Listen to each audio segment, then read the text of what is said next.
On today's story session, a tale about the wacky challenges of being raised by cannibals. This is Okerlo. My name is Zach Stewart, and these are the ShadowBear Story Sessions.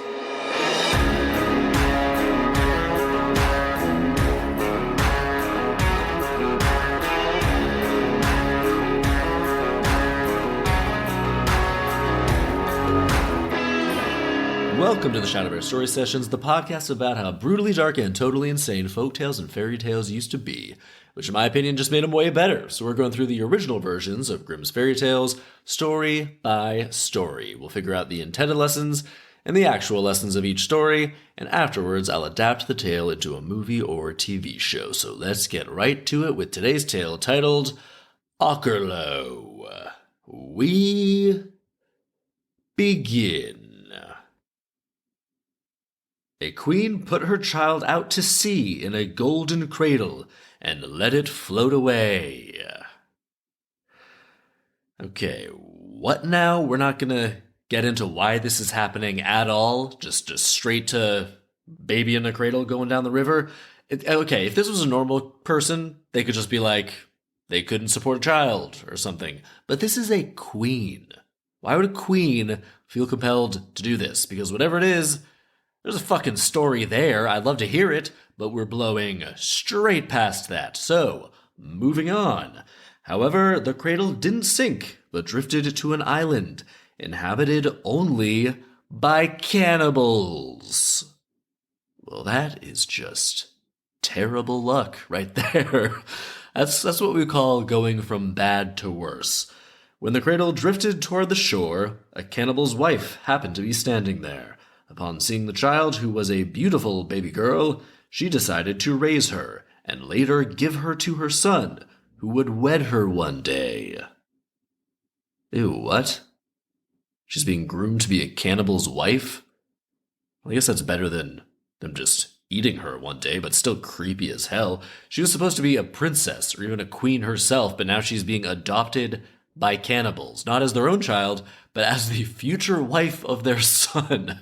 So real weird all around here. What do they do with a golden cradle, though? Because that obviously implies some significance. If you find a child inside of a golden cradle, at the very least, you could sell it for a bunch of money. We continue. But she had a great deal of trouble hiding the maiden carefully from her husband, old Okerlo. For if he had laid eyes on her, he would have eaten her up, skin and bones. Alright, well, fucking hell. How the hell does she expect to raise a child in secret? And even if she somehow manages to raise her in secret, how is she planning to explain the random appearance of this girl on Cannibal Island in like 20 years? And also, how is she going to explain why she immediately wants her son to marry this random girl? What is this plan? What is the plan here, lady? When the maiden had grown up, she was to be married to the young Okerlo. I guess Okerlo Jr., but she couldn't stand him and cried all day long. Okay, so I guess she successfully raised this child in secret, but the girl would have had to have been kept hidden for her to do that. So how does the girl know that she hates this woman's son? I know I keep jumping in, but we're blowing past a ton of stuff here. I just really appreciate some more information about how all this went for the 15 to 20 years she secretly raised this random girl on an island of cannibals. Again, there's gotta be some great stories from that time period with lots of interesting moments, but again, blowing straight past it. So, moving on. Once, when she was sitting on the shore, a young handsome prince came swimming up to her. When it was clear that they each took a liking to each other, they exchanged vows. What? Who the fuck is this guy now? And how do we know that he's a prince? He's just a guy that randomly swam up out of the ocean and told this girl he's royalty. Don't fall for this shit. There's random dudes all over the world trying to pull off bullshit moves like that every day. Okay, question. How close is this island to other places that some guy can just swim there? And why is he swimming to fucking Cannibal Island anyway? What's this guy's deal? Not only does he swim to Cannibal Island, but he marries the first girl he sees there? Sorry, but this guy is not a prince. A prince has options when it comes to women. This sounds like a classic situation of a desperate guy who's like, well, nobody likes me where I'm from, so I'm going to move somewhere else and try to use the fact that I'm foreign to come up with a new identity and seduce women. Don't fall for it, girl. And then they got married because they took a liking to each other. If you take a liking to someone, go on a date. Get a fucking slice of pizza. Don't immediately get married. And lastly, if he is a prince and we know that she's the daughter of a nearby queen, a pretty decent chance this guy's her brother, right? So considering everything we know, Cannibal Boy is starting to look like not such a bad option, actually. All right, so we continue. So she exchanged vows with this alleged prince who just appeared out of the ocean. Just then, the old cannibal's wife came, and she got tremendously angry at finding the prince with her son's bride. So she grabbed hold of him and said, "Just wait, we'll roast you at my son's wedding." The young prince, the maiden, and Okerlo's 3 children had to sleep together in one room. Ouch, well, this somehow just got even creepier. When night came, old Okerlo began craving human flesh and said, "Wife, I don't feel like waiting until the wedding. I want the prince right now." However, the maiden had heard everything through the wall, and she got up quickly, took off the golden crown from one of Okerlo's children, and put it on the prince's head. When the old cannibal's wife came in, it was dark, so she had to feel their heads, and took the boy who wasn't wearing a crown, and brought him to her husband, who immediately devoured him. Well, didn't this kid wake up at some point while he was literally being dragged out of his room and eaten and say like, "Hey dad, what the hell?" You think he would have woken up after his mom dragged him out of his bedroom, but I guess these cannibals are the heaviest sleepers in the world and also don't own any lights to see who they're actually eating. Why are they sleeping in crowns anyway? What the hell is that about? They're just a random family of cannibals who aren't royal as far as we know. You'd think if anyone was wearing a crown, it would be the prince, right? Instead of everyone wearing a crown other than the prince. Weird choice by whoever wrote this. Very weird choice.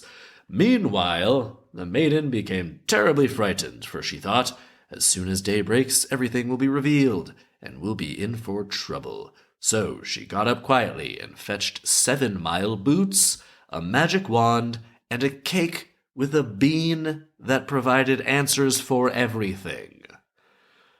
Fucking hell, guys. So once again, we've got magic randomly showing up halfway through a story.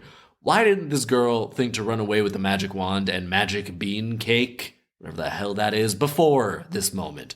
She was already miserable and betrothed to a guy she hated to be inducted into this family of cannibals. That is more than enough reasons to run away.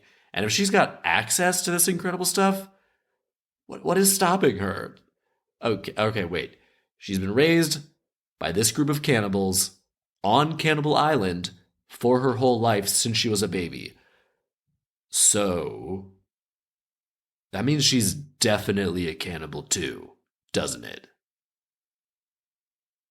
Yikes. That is a rough realization. Because there's no way she's not a cannibal. It was established that this island is inhabited only by cannibals. So on this island, that's what food is. People equals food. And she was raised on this island, so she wouldn't know any different. Obviously, the people raising her are making food for her and determining her eating habits and what food is, and that food equals people. I'm sure the story won't mention that, but there's no way she is not a cannibal at this point in her life. Yeesh. Okay, moving forward with that harrowing knowledge. Also, the story has some parallels to a previous story where a stepmother chopped off her stepdaughter's head because of a similar bedtime switcheroo scenario that caused mistaken identity. Fun times. We continue. So she got all this magic stuff. After that, she departed with the prince. They were wearing the 7-mile boots, and with each step they took, they went a mile. Shouldn't they be called 1-mile boots then? Sometimes they asked the bean, "Bean, are you there?" "Yes," the bean said. "I'm here, but you'd better hurry. The old cannibal's wife is coming after you and some other 7-mile boots that were left behind." Come on, guys. Come on, guys. Obviously, you gotta take that last pair of boots with you when you leave.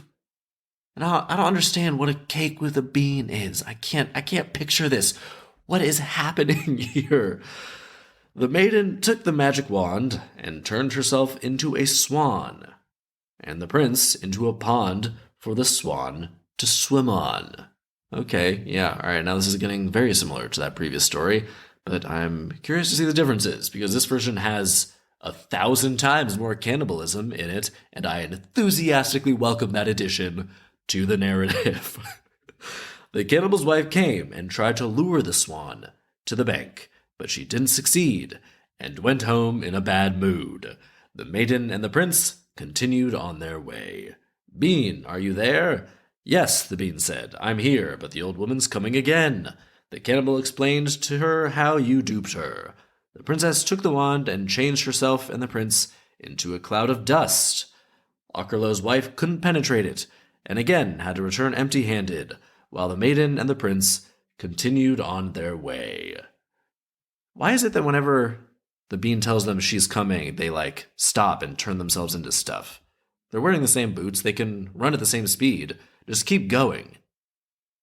Because the old woman could just, stay there and, wait it out. There's no reason she has to go back home after all of these attempts. She could just wait it out. This is a horrible plan. Just keep moving. Stop stopping and turning yourself into random shit. We continue. "Bean, are you there?" "Yes, I'm here, but I see Okerlo's wife coming once more, and she's taking tremendous steps." The maiden took the magic wand for the 3rd time and turned herself into a rose bush, and the prince into a bee.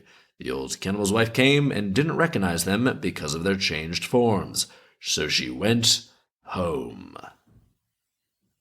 Why don't they just attack this woman and steal her fucking boots? This woman is just a random lady. Being a cannibal doesn't mean she has any, innate magic powers or any more strength than they do. There's 2 of them, and they have a literal magic wand.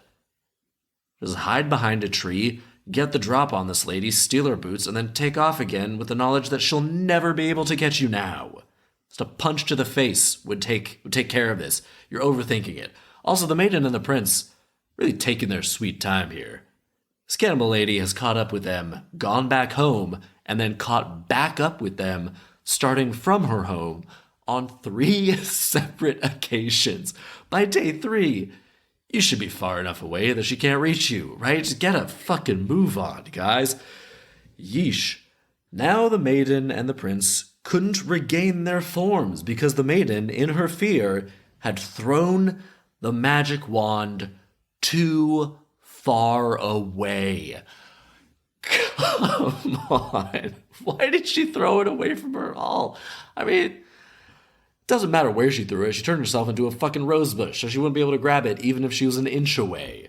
The prince is a bee, though, so he could go over and land on it, figure something out. I don't know. A bee is probably too weak to do anything here, but yeah, he'd land on it, then somehow use it. I don't know the ins and outs of this wand.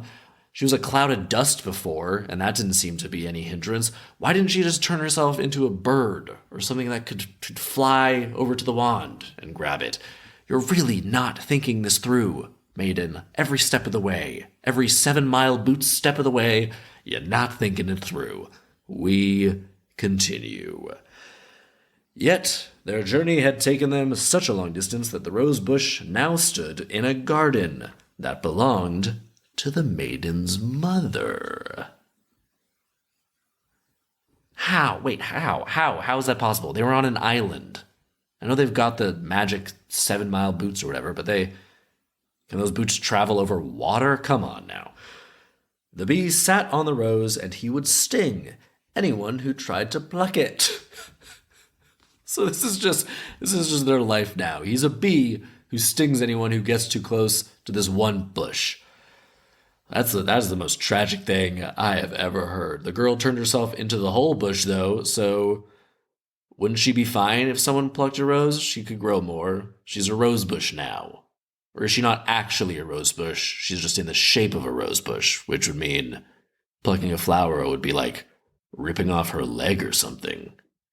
Yikes, that is brutal. No wonder her bee boyfriend is so aggressively protective here. He must be terrified and exhausted from being on high alert all the time. She really shouldn't have turned herself into a bush, man.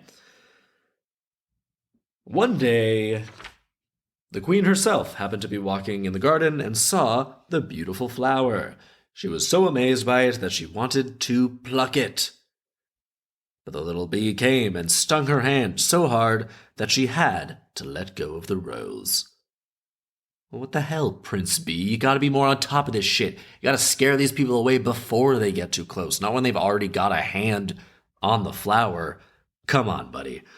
Yet, she managed to rip the flower a little, and suddenly she saw blood gushing from the stem. Shit, that is terrifying. The rosebush is literally gushing blood.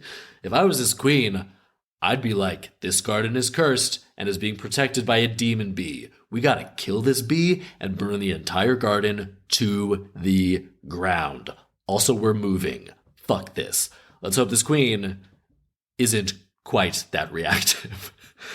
Then she summoned a fairy to break the enchantment of the flower and the bee, and the queen then recognized her daughter again and was very happy and delighted. They can just do that? They can just summon a fairy? They've got access to fairies whenever they want? Because that's pretty cool. But how did she recognize her daughter? She was a baby the last time she saw her. Also, she set her adrift down a river when she was a baby. Why is she suddenly so happy to see her now? What changed? What happened? Why did she send her baby down the river? And why is she now accepting and happy to see her? What the hell is going on with this queen? Is she just moody and impulsive or something? Man, this maiden should be careful. Tread lightly. She doesn't want the queen to have a bad mood and order her death or something. We continue. Now, a great wedding was held, and a large number of guests were invited. They came in magnificent array, while thousands of candles flickered in the hall. Music was played, and everyone danced until dawn. Then we have a quote. Quote, "Were you also at the wedding? Of course I was there. My hairdo was made of butter, and as I was exposed to the sun, it melted and was muddled. My dress was made from a spider's web, and as I went through some thorn bushes, they ripped it off my body." What is happening? "My slippers were made of glass, and as I stepped on a stone, they broke in two." The end. What the actual fuck was that last paragraph about? Who is even supposed to be saying that? The narrator? Was there a narrator? There wasn't a narrator addressed at any point so far. I am so confused. And this narrator person is like, yeah, of course I was there at this glorious wedding. And then goes on to list a series of things that sound awful. Their hairstyle was made of butter, which melted and was ruined. They had a dress made of spider webs, which was ripped off their body when they went through some thorn bush. Why were they walking through thorn bushes?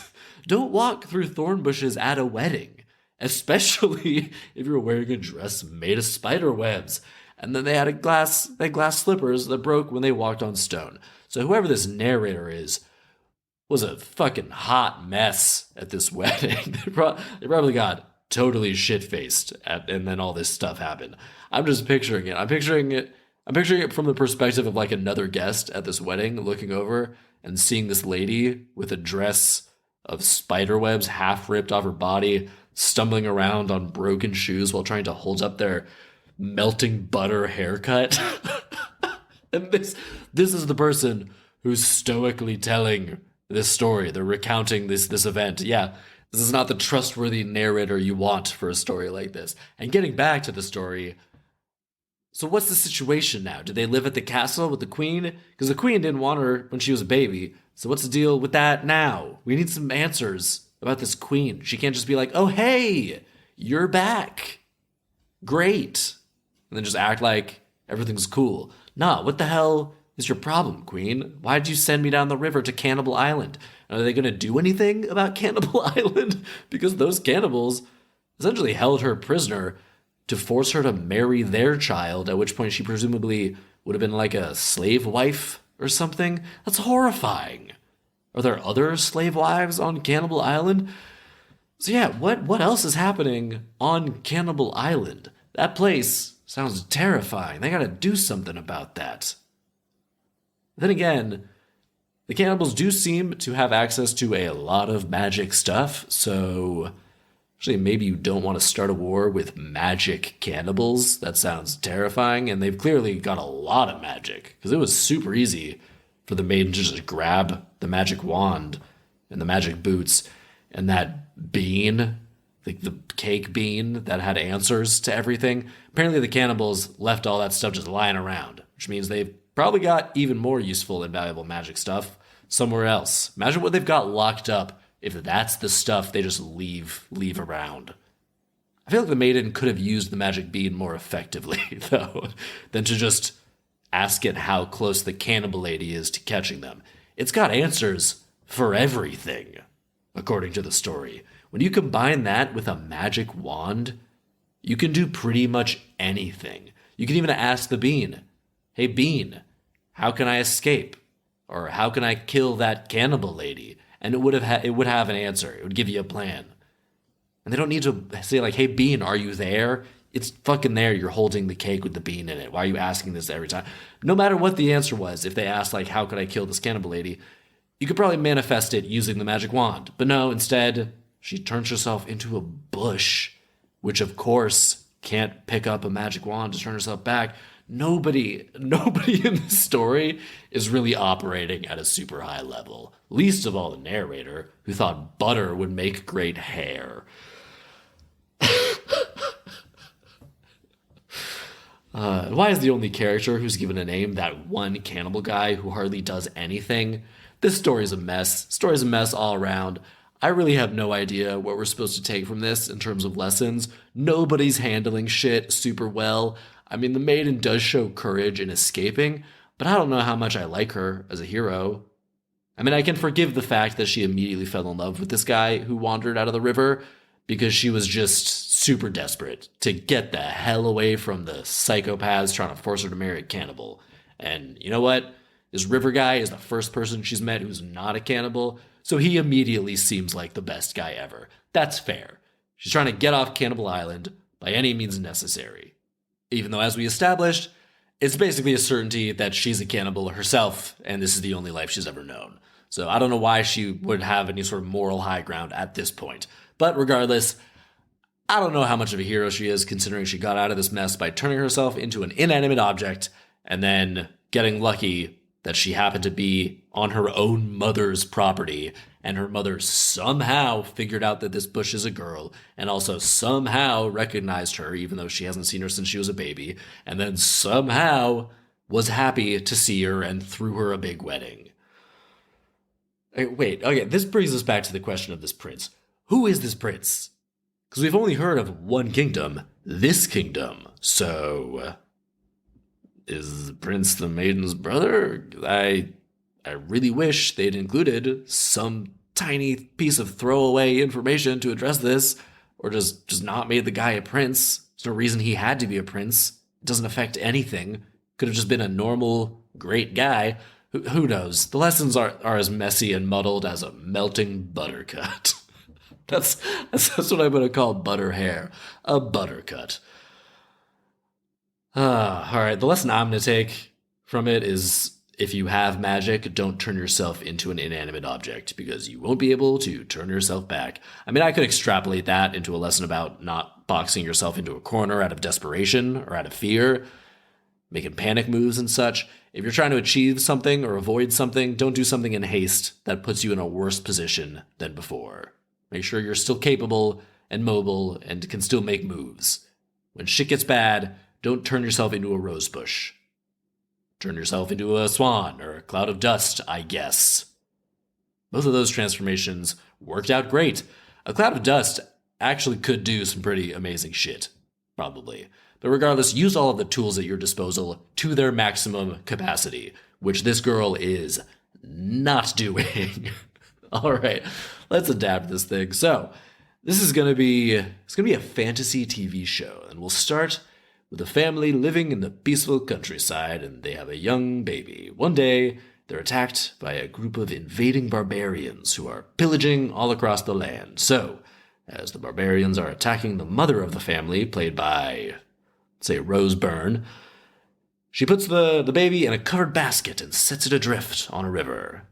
So this actually gives her some motivation for putting her baby in a basket and sending it adrift on a river, as opposed to just the sort of whimsical decision that the queen seems to have made in the previous story. The basket then drifts to one of the islands of the barbarians, where it's found by a woman who brings the child in and raises it in secret. Because the barbarians, they hate the group of people where the girl is from. So if people knew that she was from there, they'd kill her. And the mother knows that the girl is from the enemy group because of, let's say, the symbol on the basket that she found her in. And fuck it, let's say this barbarian group are also cannibals. Because adding cannibals into a story, it's always gonna up the stakes, right? So why not? So this mother who found her and raised her in secret, she's played by Helena Bonham Carter. She secretly raises the child in an abandoned house and teaches her cool magic stuff because she's a sorceress herself. And her husband is like the king of the cannibal barbarians, and he's played by Willem Dafoe, because Willem fucking Dafoe would knock that shit out of the park. And so, when the girl gets older and is played by Anya Taylor-Joy, Helena Bonham Carter says she found this girl who is a wanderer and a fortune teller and thinks that she'd make a good match for their son. And Willem Dafoe, he's suspicious, of course, but he agrees, because who better to have on your side than a fortune teller? And of course, the girl is not very happy about this, but what else is she supposed to do? Then, one day, she's washing clothes in the sea when a man swims out from the ocean. And let's say this guy's played by Kit Harington from Game of Thrones. So, Anya Taylor-Joy, she's very shocked, and she's mistrustful of this guy who swam out of the ocean, which is a reasonable response when someone appears out of the ocean. And the boy thinks she's a cannibal, so he's mistrustful too, because, he knows where he's swimming. But then he sees a birthmark on her arm and is like, "You're my sister. We all fled the town, and I haven't seen our family since the day of the attack, but my mission is to bring down the cannibals." And Anya's conflicted because it's the only life she's ever known on this island, and she has an affection for Helena Bonham Carter, because she did raise her and care for her, but she also hates the rest of the cannibals, who are ruled by Willem Dafoe with an iron fist, and they're all just terrible. So she's like, "Yeah, fuck these cannibals, I'll totally help you." And so the next section of the show is just her secretly hiding Kit Harington in the abandoned house that she grew up in and helping him to sabotage shit and generally just fuck with the cannibals. And at some point, they find Kit Harington, and they also discover who Anya Taylor-Joy actually is, and shit goes down, and Willem Dafoe is trying to eat everyone all the time. So Kit Harington and Anya go on the run, and they have to escape. And they're using the trickery and magic that Anya learned, and Helena Bonham Carter is the cannibal sorceress, so she has to help the cannibal king to find them, but she also loves Anya, so she's conflicted.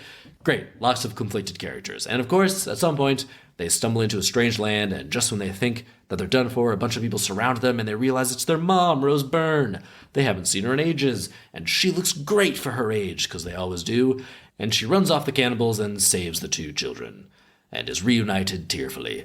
But the show could continue indefinitely, really, with this war between the cannibals, but also there are emotional connections between Anya Taylor-Joy and Helena Bonham Carter. Also, they both have 3 names, so they probably bond over that too, All right, I'm getting meta now, so we'll end there. But I would totally watch the shit out of that show. And that will do it for this week's story session. Don't forget to rate, review, and subscribe. Come on back next time for a story titled Princess Mouse Skin. That sounds disgusting. Come on back next time for what I can only hope is not some type of Frankenstein lady whose skin is a bunch of stitched together mouse pelts, but with these old folktales, I wouldn't rule it out. My name is Zach Stewart, and these are the ShadowBear Story Sessions.